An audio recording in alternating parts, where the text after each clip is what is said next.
Hey everyone, good to see you today. Hope things are going well with you.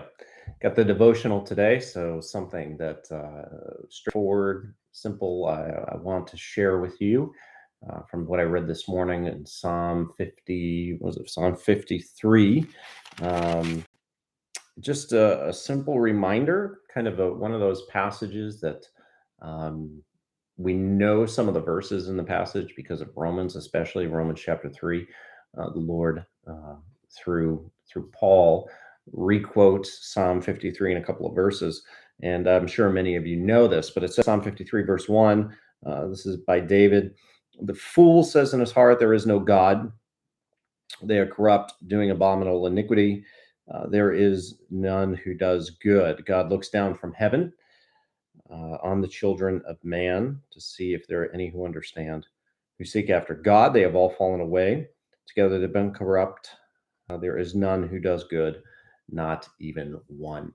And for me, as I was thinking through that passage, the connection that's made in verse 1 between the fool and then the one who does abominable deeds. The fool says in his heart. So it's not something he's saying out loud, but something he's saying to himself. There is no God. And some scholars, actually, in this passage, might argue that the person is just saying God's not there.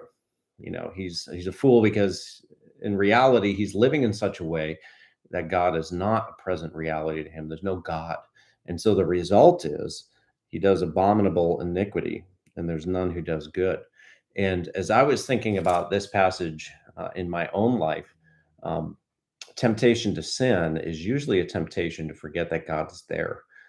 It's a temptation to say in my heart, there really isn't a God. God's not watching. God's not aware of what's going on. I'm able to do this or respond that way. And I was reminded as I was reading this passage to have that ever mindfulness of the presence of God in my life and in your life. Here we are, it's Wednesday. You might have had a spiritual high, some of us on Sunday, having come off church. And then Wednesday, we're in the grind and we forget to have that presence of God, that awareness of God's goodness and presence in our lives, just like a fool. And so the question, for me, when I have my time in the Word, I usually try to like sum up what I read or the challenge that the Lord was teaching me in one statement. And so for me today was don't be a fool. Don't be a person who says in his heart, there is no God. Don't live in such a way that God is not a reality in my life, which can be easy to do in the busyness and hecticness and just the mundane that we live in.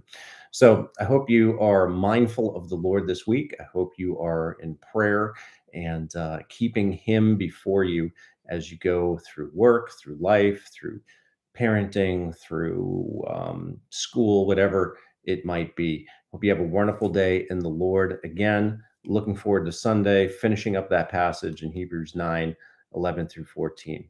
God bless you, and Lord willing, see you Sunday.